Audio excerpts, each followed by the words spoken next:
Hi, I'm Dr. Timothy Yen, clinical psychologist and author of Choose Better. Welcome to Choose Better in Real Life, where we have honest conversations about the decisions that shape our relationships, careers, and personal growth. You'll leave each conversation with practical insights to help you live with greater purpose, clarity, and intention. Your Choosing Better starts now. Hi. To kick off our summer series, I want to introduce Dr. Hadi Yassin, who is a colleague and friend of our Pivot Counseling team, to talk a little bit about everything and anything about summer and parenting children, the whole bit. But before we jump into the series, I want to give Hadid an opportunity to talk a little bit about himself and the people that he works with.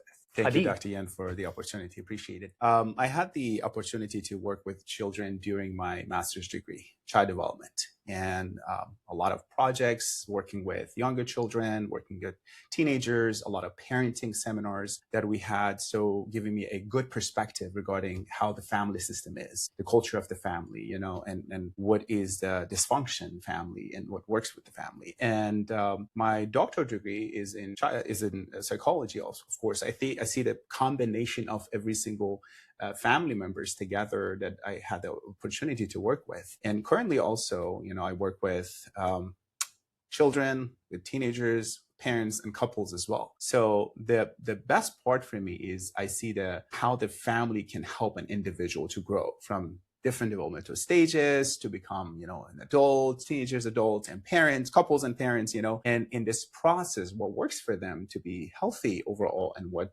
is opposite. So I really enjoy that. And also with adults, many times we refer them back to their childhood and we see how the family system was for them and the experience that they had. So I think it's a great experience to work with families, children, and couples in general. Awesome. And we will be using the Choose Better framework to talk about different aspects, such as it could be values, it could be emotions, what comes up for us, reality factors, kind of like what Hadid said in terms of how our childhood could impact the way that we parent or how we see things. So all those things will be brought into focus to help us make the optimal decisions that we can in this context for the summer. So from a Choose Better framework, talking about emotions, Hadi, tell us a little bit about just common emotions that come up for parents when the kids are home for the summer. Yeah, so let me put this here. So when parents transit from school year to summer, it disrupts the whole structure that they have throughout the year, right? The school year. So of course, there's more chance spending time with kids, but at the same time, parents have to, do a lot more. Transportation, spending time with them, and then entertaining them, taking care of them, providing snack all the time. So some common emotions that they might experience is overwhelmed, frustrated, anxious, and also feeling guilt. Tell us a little bit more about the guilt. Let's zoom in on that a little bit. I think a lot of parents, they think best summer, that means a lot of activities. Kids should have amazing time and enjoying it. If the kids are complaining, that means I'm not doing my job. So as a result, they feel guilty. Maybe I'm not a good parent and I have to do more. So that's where the guilt comes. And a lot of times they think about their own unmet needs. During the childhood, I wanted my parents to do this and that and that. And if I don't do it, I'm not a good parent. So that's why the feeling of guilt. Do you feel like it's a type of way to overcompensate for what they didn't receive? So like now that they're parents, like they want to do a better job this second go around. And so they end up, I think the term is projection. They end up projecting some of these desires or needs onto their own kids and saying like, hey, I want to make sure that they get these certain needs met because my childhood wasn't as great because I didn't have some. Absolutely, I agree with that because feeling guilt comes with providing a lot, breaking the boundaries. I want to make sure you are actually okay with me as a parent. So I might let you watch more episodes of that show. I might just overcompensate you for something and stretch myself, put myself in more troubles and being overwhelmed to just have your security and your satisfaction. And that's short term. Maybe it's very comforting for everybody, but long term, absolutely it's not healthy for kids. If coming from a structured whole 10 months during the school year to absolutely providing everything for them. So long term, it might not be good for them. And I was just thinking kind of on the extreme, you may let your children watch more TV, have more screen time, but then at some point that parent part of you kicks in. You're like, look, that's like way too much. And then you pull the plug. And sometimes it can be that extreme where we're kind of too lax, but then we are too strict, too rigid. And that also causes a lot of emotional disruption, dysregulation for both the children and for yourself. Correct. And that happens when there's no consistency, consistency in boundaries and rules. So one day you have a lot because I'm overwhelmed and I'm busy. Another day is like, no, sorry, it's too much. And I feel guilty because you also are wasting your time. So, and the kids don't work well with inconsistency in parenting. So it's better to go slow and steady with parenting kind of values that we have rather than go ups and downs. So, and of course, the best is just for parents to sit down and evaluate what are our values, what do we want to do, and the most important thing, what are the needs of our children? That's great. I don't want to do parenting based on my own discomfort. I want to see what's the need of my parents or my children and work with them. And I think that would make it much more easier, less burden that I have to do a lot. And we can go, day by day, this is the need right now, and, have consistency in parenting. Although we will fail sometimes, of course. We're not looking for a perfect summer. No. We're looking for a summer that it has some days that are not perfect, but at the same time, I'm present in the life of my children and they can just overall enjoy their days and while, learning something from the summer. I would go as far as to say not having that expectation to have the perfect summer is probably one of the first things we may want to recalibrate, because that just adds a lot of unnecessary pressure to meet these expectations. And maybe in short, what I'm hearing you say is, how can we live a value-driven parenting rather than kind of emotions-driven parenting? Exactly. And I think this expectation is what is hurting the parents a lot. Yeah. And where this expectation comes from a lot of, again, childhood. A lot of time parents, they are parenting their own younger selves. It's not the kid in front of me. Yeah. And they're trying to see, oh, he's probably needed this. No, I needed that at that time. Yeah. And a lot of time it comes from the pressure from the media. I look at the 5 seconds of highlighted life of someone, 1, 2, 3, 4, 5, 10. And I'm like, oh my God, look at my life. I'm not providing this much fun for my children. That's look right. how my mind cannot segregate and separate.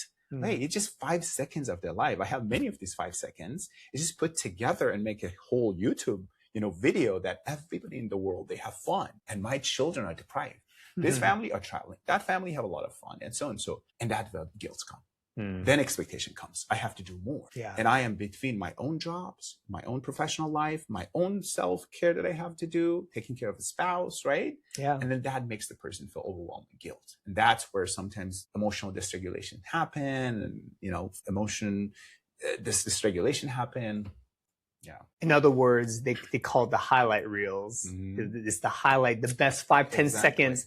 But that's not a great reflection of the full 24 hours. It's just their best 10 seconds that they want to put out there in the public, which I'm not against. I don't know if I really want to watch their kids throwing a tantrum per se. Exactly. Yeah, so I'm okay with it, but it's important to do that reality check, to call it for what it is. It's just a highlight reel. It's not a representation of their entire summer, and nor should it be a representation of anyone's summer. Yeah. But in the moment, the mind doesn't realize that it's not. I'm just seeing a lot of different things. And as you mentioned, it becomes unrealistic expectations for myself. And that's where I think I just want to do a lot for the kids. And the kids was like, this is summer. Sometimes I see from this class to that sport, to this thing, to that thing, to fun. It's the kids is already burnt out by the time they want to start so tired. The school year. It's like, I'm done. I can't do that, right? So they don't have fun. Well, we think the more the better. Not necessarily. It just should be balanced throughout the day. What's funny is that then we get frustrated and we're like, why are our kids having meltdowns at 5, 6 p.m.? It's like, because you're like ran them to the ground. Like they didn't have a time to unwind or not do something. You kind of briefly mentioned, there was probably stretches of time as kids where we got to be bored. But suddenly, like, boredom's kind of like a bad word. Like we don't want to be bored. When I would advocate, our kids could probably benefit from increasing their boredom tolerance. And there's actually a lot of research to show that through boredom, kids are able to cultivate creativity. Absolutely. Without it, then everything is kind of fed to them. Why would you need creativity? Exactly. So boredom is not a problem to solve.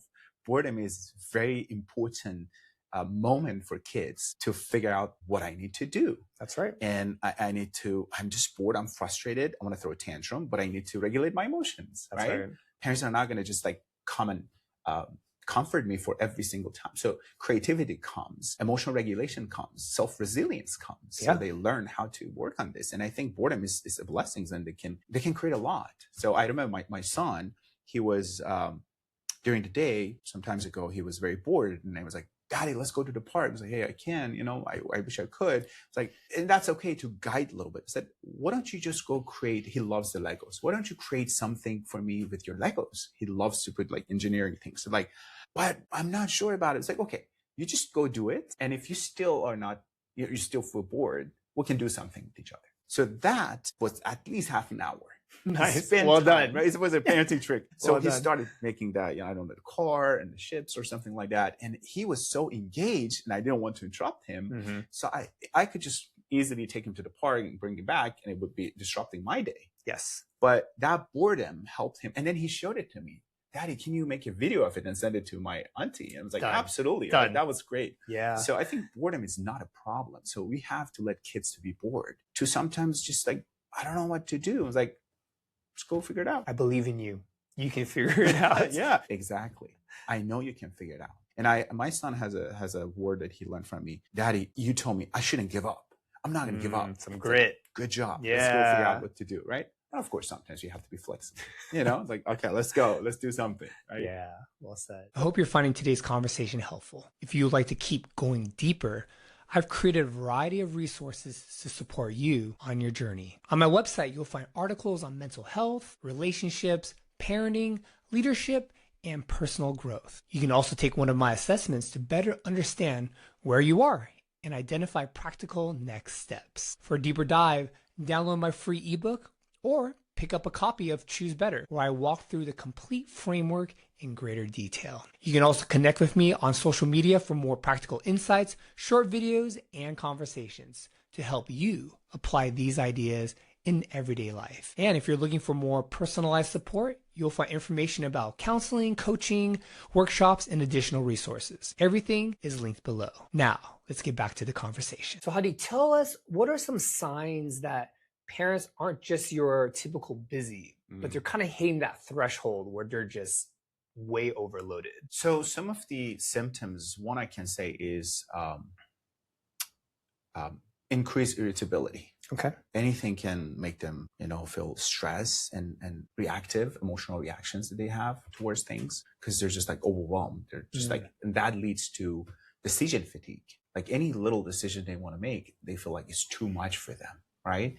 And that makes them be physically present, but emotionally not present. Yeah. And then that caused like a lot of time, just spend a lot of time in the screen, parents as well, because they just want to just relax and do something for themselves, but at the same time, they're overwhelmed. And that leads to emotional fatigue as well. Tell us a little bit about what you mean by physically present, but emotionally absent. Yeah, zoom in a little bit on that. So when I'm exhausted emotionally, but I feel like I have to be there, I am sitting next to you, but I don't want to engage. I'm zoned out. Yeah. I'm just being like a babysitter that doesn't want the job, but I have to take care of you, right? And what parents, they should do, one of the needs of the children for healthy parenting is responsiveness and emotionally attuned. Yeah. You should be connected, not all the time. So when you have a quality time, be connected with the kids. But if I am checked out, I have to be there because I have to take care of you. Otherwise, it's dangerous. But for example, sometimes, but I can't get engaged. And you keep calling me daddy, daddy. And one time it's like, what do you need?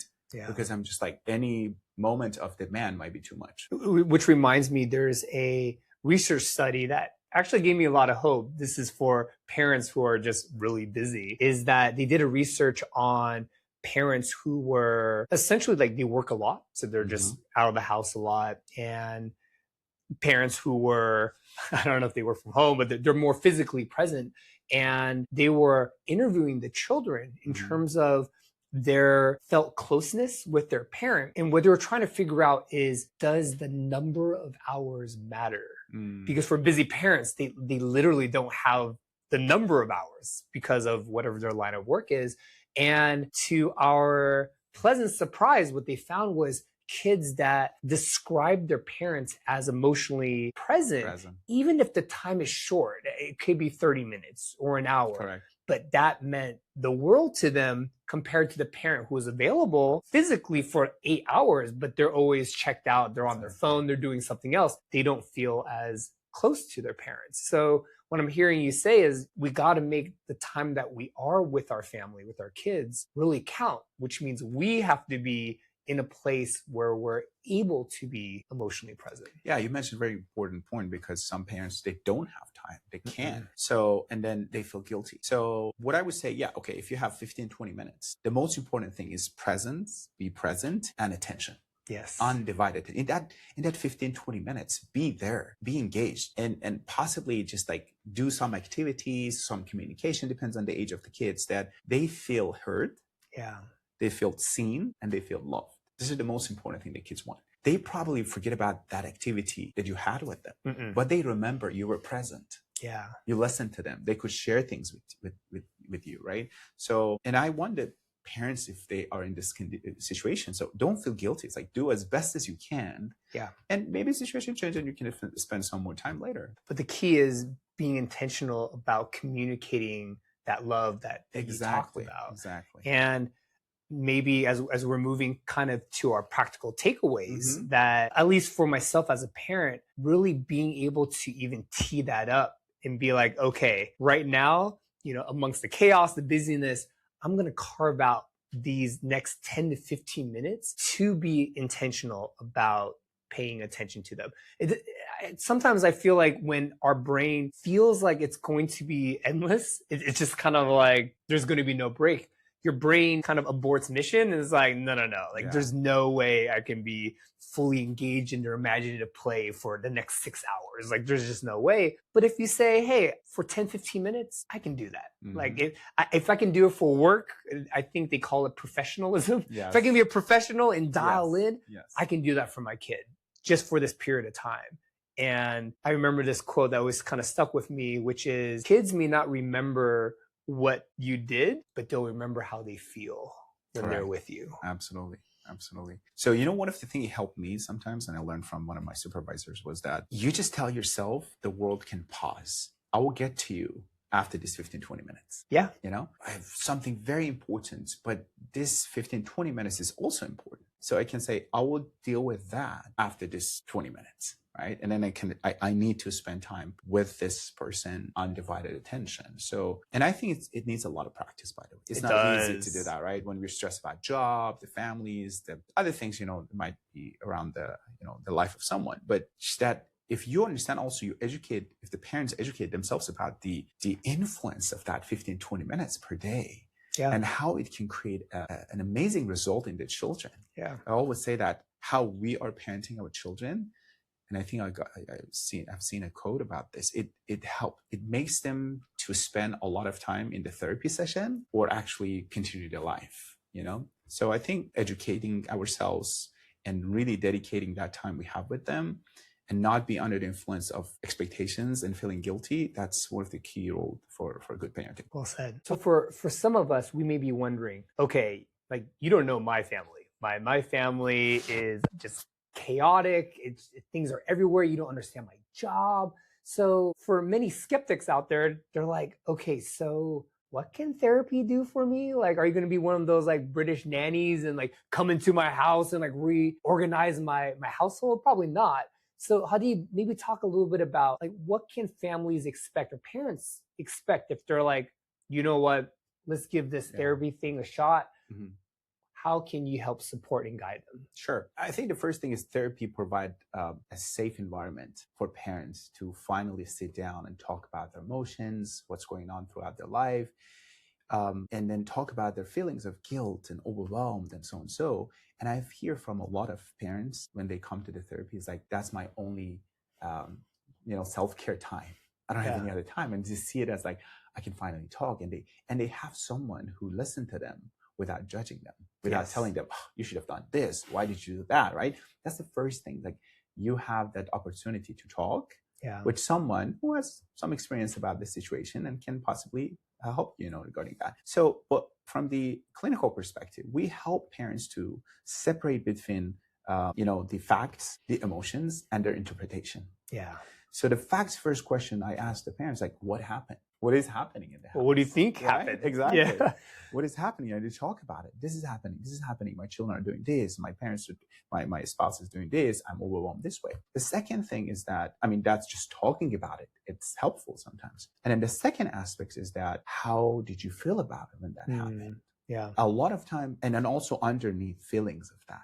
A lot of time parents mention, for example, I was frustrated. And when I take them deeper to the deeper underneath feelings, we see frustrations, we see guilt, we see overwhelm that they didn't know. Yeah. They just thought this frustration is coming from nowhere. And why am I frustrated? Well, because you had a lot of expectation from yourself. Yeah. You stretched yourself thin and you said, I have to do more and more and more. And my days should be, more productive. We're even asking those questions, why? Like, why do you have to do it in this sort of way? And it goes back to probably childhood, yeah. Unrealistic expectations, the media, a lot of things, and sometimes spouse expectations. Oh, yes. Tell me more about the spouse expectations. Specifically, if one is working, the other one is not working. Yeah. What are you doing? You're working the whole day and you're sitting in the house with the kids under, the AC. Which is the furthest thing from the truth, because moms that stay home or dads that stay home it's probably more work than work. You know what I say? It's absolutely a second full-time job, if not the first time. Yes. First job.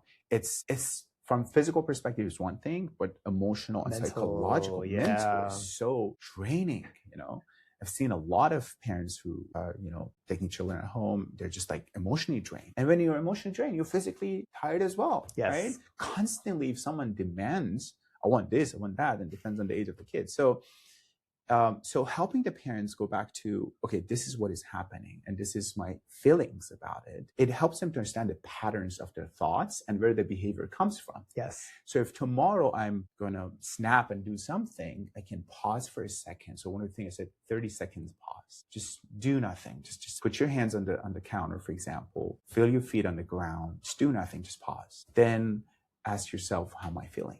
Kind of a check-in. Exactly. How am I feeling? Why this is happening? And then be able to interpret it. And then think about, okay, what I need to do at this moment. It is a lot of practice. It's not as easy as we're saying that right now. It can be when you get good. If you get, exactly. So, but also we help the parents in the therapy to set realistic expectations. Tell me more about that. Okay. So what are your family's values that you have? What kind of day do you think is a good day realistically for you and for your children? And how we help them to see how they can get there, right? Give them the structures, the boundaries. Like, for example, in terms of the day, what are the best expectations you can have? So that take the load, the emotional load from the parents. And this is, oh, do you think that's okay? Yeah, that's okay. And if your children are also crying and throwing tantrum, that's part of it, right? It's part of it. So don't worry about this. And that leads to boredom, right? It's okay. So these are the realistic things, but where do you take care of yourself? How about yourself, do you think, right? Where do you, and helping the spouse and parents also to collaborate on parenting. Yes. It's not one person's jobs. It's, not necessarily equal hours, but it can be a huge support. Even emotionally, when I see, hey, I'm just done. I'm exhausted. Can you take over? Yeah. It's like a shift here. It's like, yes, okay, I'll do it. You just go take care. Kind of tag team type of thing, tapping out. Exactly, and I always recommend to parents to have some alone time for themselves, right? So that helps them to see, okay, I have half an hour, for example, just like I can give them to my spouse and then go take care of myself. So that would be helpful too. I love what you said about this collaboration where you could ask one parent, like, hey, what's your expectations of a good summer or a good day? And your spouse may be surprised at your answer. They have like a very different idea of what that may be. So therapy could be that space to just really get on the same page as opposed to just putting out fires every day. No one's talking about strategy if you're kind of in constant tactical survival mode. And so therapy can be that pause, that reset to be like, hey, we're on the same team and we're building something important together. And I think this is one of the most important parenting techniques. So for parents to learn how to communicate with each other. Yes. You can have different opinions, but how to get together And I think I always tell the parents in the therapy session that the easiest job is to see, is what to do for the kids. You know why? Because it's not about us. Yeah. It's about them. Like, for example, if you say, should I give this medicine to kids or that medicine? The answer is very easy. Whatever the doctor says we have to give, right? Yeah. So what is the need of the kid that I have to, of course, based on our values too. So I think what you mentioned is very crucial. So parents learn many times they don't know how to communicate with each other and how to go through the differences that they have. You know, I remember I have a client that during the sleep hours, mom was like, we need to have structure. We need to have brushing the teeth, going to the bed, and then story time, and then let's go to sleep after that. Wow. The dad was like on the other side, easygoing. No, this is too much for them. Just let them be free, however they want. And they were fighting over this. It's like parenting styles. Exactly. Kind of different preferences. And we talk about it. They don't want to change it. I'm like, okay, what about you do one day like this? You do the other day like this. There you go. Right?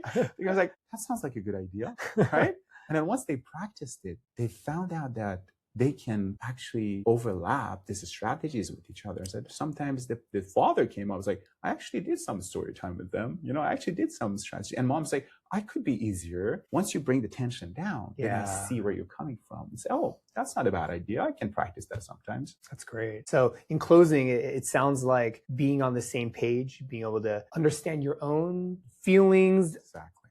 Has setting realistic expectations based on the reality factors of your particular family, and being able to, I would say, be bold to even share maybe some of your fears around sharing some of these expectations with your spouse. Like all those things can be ironed out in a therapeutic type of setting. But at the end of the day, it's remembering, hey, we're all on the same team, and we're not here to create a perfect summer where our kids are never bored and they're always smiling.